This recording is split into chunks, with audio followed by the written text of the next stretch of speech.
How's it going, everybody? This is the Nitty Gritty. My name is Chad. With me, as usual, is Leonard, and this is a show about wrestling. And this week, we are going to be bringing you another edition of our random match reviews, or you could just as easily call this random rivalry review, Hmm. as that is kind of what we have here. But we stumbled upon this based on one of our earlier episodes I just posted, a week or two ago, which was the unstable stables of the Hart family, and we went over all the different Hart family members. And Leonard and I had talked about, gee, I wonder if Dynamite Kid and Owen Hart ever had a rivalry. And when we recorded that, we thought there's no way that that probably happened. But sure enough, as soon as we got off the air, I looked it up, and there was a feud indeed between Owen Hart and Dynamite Kid, and I was immediately intrigued. And so we decided to watch as much as we could find and discuss it here. So let's talk about where and when this feud began. This feud takes place within Stampede Wrestling, which was, of course, the territory owned by Stu Hart and featuring a lot of members of the Hart family. And it's important to note that at this point, because this kind of part of the feud, this is when Owen Hart has already debuted and been the Blue Blazer for quite a little bit of time here already. Yeah, this is the summer of '89. Before I looked at the stuff, I thought this would be early. I thought this would be maybe '83, '84, before the Bulldogs went to WWF. And Owen was like 16, but was still working at that time. So I was kind of really surprised that this was '89.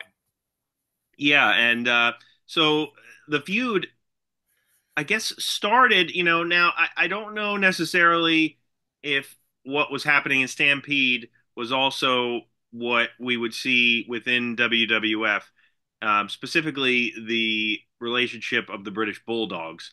I am not sure like how when they exactly broke up, but within Stampede Wrestling, they are not a team. And there was, it looked to be a feud pending between the British Bulldog Davey Boy Smith and Dynamite Kid. British Mhm. Bulldog was injured. They talk about how he was injured in a car accident, so he could not compete against Dynamite Kid. So the feud starts with Dynamite Kid and, lo and behold, the guy we discussed on Unstable Stables that we didn't really know much about, Johnny Smith, the British Yes, Bruiser. Davy Boy's kayfabe brother apparently ditched Davy and has joined with Dynamite Kid. And I think they were, what were they calling their tag team? It was the British Bruisers or something like that, I don't know if they were the British Bruisers or if or just he he was the was, British. because he had Okay. Bruiser on his tights. Maybe they Yes. both were. They were certainly a team, Yeah. and had a manager known as the Weasel, Mhm. not Bobby the Brain Eater. Uh, No. I was about ready to say that. They definitely seemed like they were trying to copy some World Wrestling Federation ideas here. sure, And since I mentioned that, let me say in the videos that we watched, I love how they always referred to it as the Wrestling Federation. they do. Yeah, yeah, they do. Owen works for the Wrestling Federation. Yeah, Doesn't and Never calls it WWF, never says World Wrestling Federation. It's just the Wrestling Federation. yeah, and they certainly hold it just with high esteem. Like the Mhm. fact that is there and is going back on his commitment, air quotes, to wrestle Dynamite Kid is like a big deal. Yeah. So I that's thought that was a great part. That was a great yeah, selling point that Owen wants to get to Dynamite Kid so bad that he's gonna, no show dates. He's gonna purposely lose money. He's gonna purposely get suspended. He's gonna do what he has to do to get Dynamite Kid. But then that makes him matter because as one promo that we watched showed, he goes off on Kid. Hey, you cost me money. You cost me, a suspension. You did this to me. yeah, and he So, he lost his, like, the contract signing, which is also a video for mhm. the first match of this series. He lost his ranking, I believe, within Stampede Wrestling. And after this feud, I should add, Owen has a stint in New Japan Pro Wrestling. So he is only like at this point in Owen's career, that's what he was doing. He was doing some stuff in WWE. Whenever he had moments to spare, he would go back home to Calgary, and he was competing for the North American heavyweight title a lot with Larry Cameron, I believe his name was, if I Mhm. was looking on Yeah. Cage Match. And then he would go to Japan. Like so, he was working a lot at this time, which back then, as we all know, that's what you had to do to get noticed and get yourself a truly steady gig. So, Hmm. so yes, the first match occurs July 28th, 1989, and unfortunately, because it's Stampede Wrestling and because it was a very long time ago, the matches that are the footage that is available on YouTube is clipped. You're not seeing the full matches from start to finish, No. nor are you seeing it with entrances. A lot of it is kind of, you know, clipped, as I said, and chopped up, and also talked about in retrospect. So Yeah, it seems like all the videos that are on there are it's a lot of promo stuff, yeah, or the actual match footage is like them looking back at it the following week. yeah, Of the second match, which we'll get to, seems to even be like a Stampede retrospective the videotape, maybe, or special yeah, or something of that nature. yeah, and they all seem to be posted by the same person. So a hearty Yeah. salute to that person for having this footage in any way. Mhm.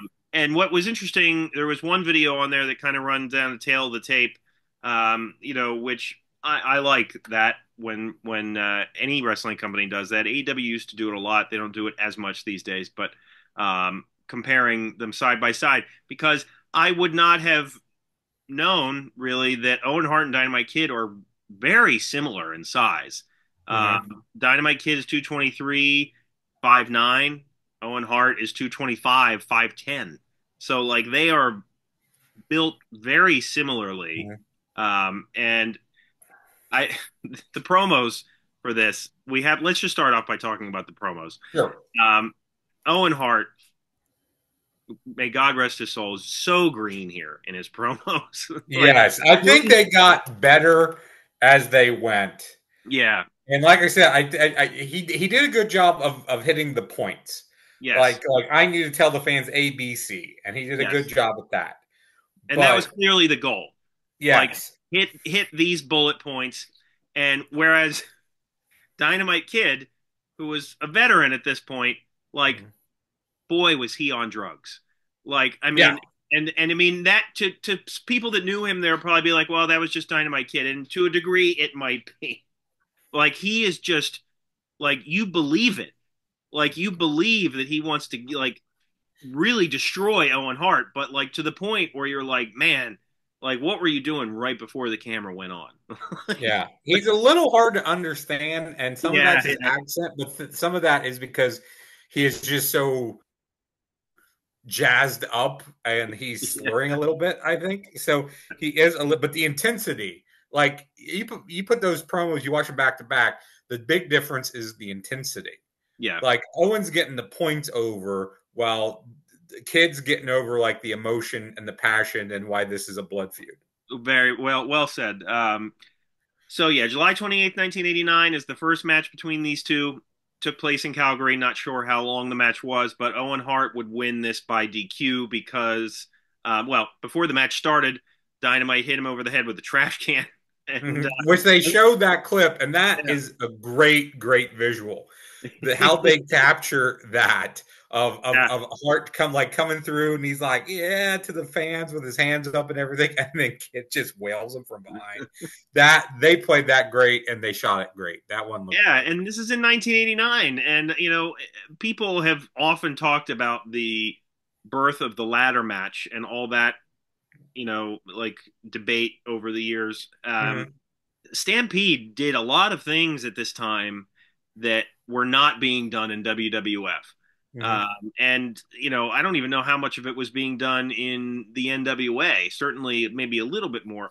But here you have Dynamite going out of his way to try and really hurt Owen Hart, and the match ends, in DQ. I think maybe because of brass knucks, but Yeah, it sounds like something like the Hart family got a pair of brass knuckles into the ring, and yeah, maybe my kid got a hold of those instead of Owen. So it was kind of it was hinted at. We didn't see the whole what happened, but it seemed to be somebody involved with the Hart family. I do believe at this point Bruce Hart was sort of in charge of Stampede, so he may have been the one involved. I don't know. yeah, and if I didn't add before the fact that when Dynamite was confronting before this feud the British Bulldog, who had a neck brace on, they were about to attack the British Bulldog in an injured state, and Owen came out to save him, Mhm. and that's how this feud got underway. So after this first match, stuff in Stampede, like in AEW or WWE now, like what I'm describing would like be stretched on for weeks. Yeah. In Stampede, it took place all on the same night because they wanted people to come back and pay a ticket for the next week. So at the end of the match, they have promos back and forth about Mhm. challenging Owen challenging Dynamite to a street fight. And the number one thing that they pushed was this will not be on television. Yeah. They said that over and over again. Yep. And they even said, Owen's like, I don't want this on TV. I want this to be unsanctioned. I want this to be a dark match. I want this to be a street fight. And every single word out of their mouth is, you have to come see it. Like, you have to buy the ticket to come see it. Yeah. And hey, if I had lived in Canada at that time, I'm sure I would have wanted to go see a match like that.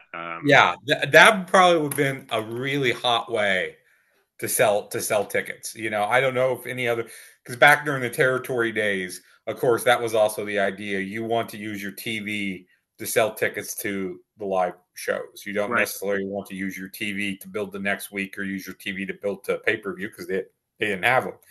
So I do know of some things similar. Like I think it was the last Stampede angle that Bill Watts did in Mid South when he came out of retirement, and a few the last Battle of Atlanta with Tommy Rich and different things. So this seems like a similar type of idea Right. of building this kind of match where you have to go see it, and you just have you can't miss it. You can't miss what this is. You have to see it. Yeah, absolutely. The next match, this first street fight, would take place August 4th, 1989. And again, this was clipped footage of Mm-hmm. this match. But Part of Summer Sizzler, I believe, is Summer what they were Sizzler, calling which is a great name. We had it. in one of our fever dreams, I called it Swelter Slam. Summer Sizzler, I like a lot too. Yeah, we need to use that next year. Yes. Absolutely. And but this looked like like a standard hardcore match for this era. And Dynamite would win by countout, which is somewhat lame. Mm-hmm. After the manager tripped Owen Hart and prevented him getting in the ring by the count of 10. So, Dynamite playing the classic heel wanted to declare the feud over. He won. I'm calling it a day. Let me say, when is there a count out in a street fight? I was wondering that immediately. I was like, why is that even a thing? Yeah. But again, they wanted to sell tickets to the next event, the rubber match, if you will, Mm-hmm. which was Street Fight number two, August 11th, 1989, also in Calgary. And I really wish that we had these matches in full because I'm sure they were very good. But Owen Hart would win this after a quick roll up. Johnny Smith would show his face in this on a number of occasions. The Weasel manager was handcuffed to one of the commentators in Stampede Wrestling. So he Yeah, was I had a note on who that was, but I don't know if I can find it.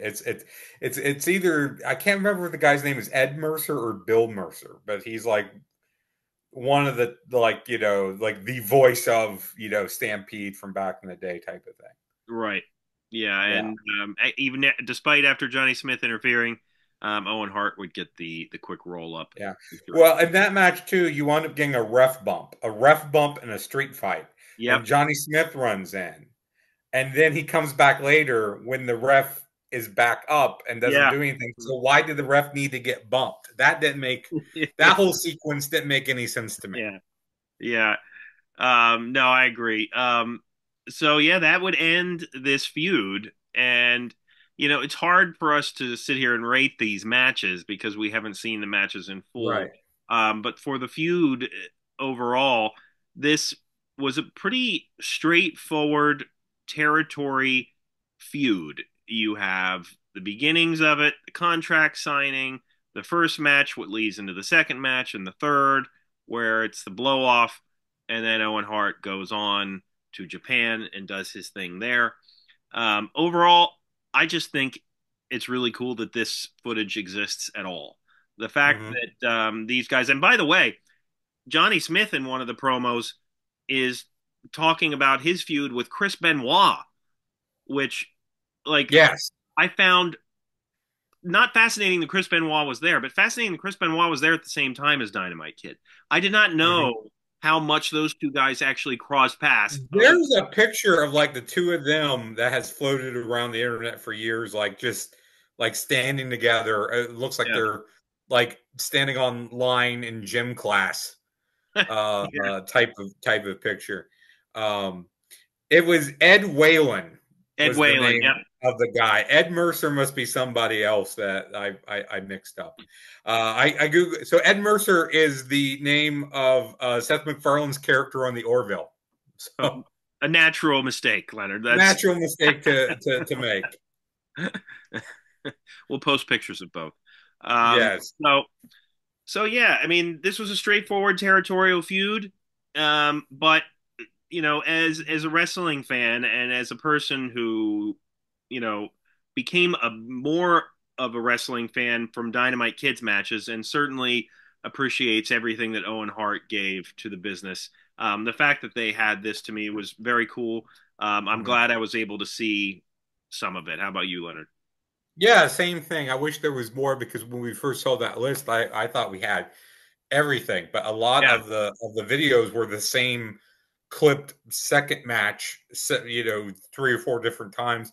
The fact that we have most of the promos let us know what the concept was, but right. I would really like to have seen the complete matches. But to know that that's out there, that they did do this, and like you were saying earlier, with the tail of the tape, yeah, both those guys match up so well physically, but also their styles were very similar, Yep. and I think that even given that both were quote unquote high flyers for the time, the fact that they could also mix it up and they did this very brawling, type of feud where it was a lot. And for a street fight, there was a lot of wrestling I thought involved. It certainly wasn't the type of street fight that we see today. Right. But I think that's a good thing in some ways. I think Yeah. they were using it more like a no DQ, no count out type of situation. At least that second time, no count out. So it was, but yeah, I mean, I was very entertained by what we got, by what we were able to see. Yeah, and I think that probably WWE owns the Stampede Wrestling footage, if I had to guess. Um, I think it's on the network via Peacock. I think there is some stuff on there. I've never watched any of the Stampede stuff that's on there, but I think there is some on there. yeah, I mean, there's probably so much out there that might have gotten lost to time or was just never unearthed. Because, like I mentioned before about the ladder match, the ladder matches, and I've seen some of this. The ladder matches between Bret Hart and Dynamite Kid are just outstanding. And there's probably a treasure trove of great content from Mhm. Stampede Wrestling that we're You not. know, WWE Vault on YouTube has been killing it lately with a lot of really cool releases. We did the one where we talked about the Mortis matches Yeah, that were dark matches, and they put out 3 hours of Macho Man stuff not too long ago. They put out some Wrestle Rock Rumble behind the scene footage from the AWA right. very shortly before this recording. So who knows if it's out there? It may come up, but Yeah, absolutely. that is a page that I've started to watch a lot lately because they have just put out some killer stuff. Yeah, absolutely. Go check that out. Go look up the Dynamite Owen Hart stuff on YouTube. Let us know what you think of it, or if you have any other memories of that feud. So check us out wherever you listen to podcasts. Check out our other videos, segment surgery, stupid questions, and our full length episodes. For Leonard, my name is Chad, and we will see you next time.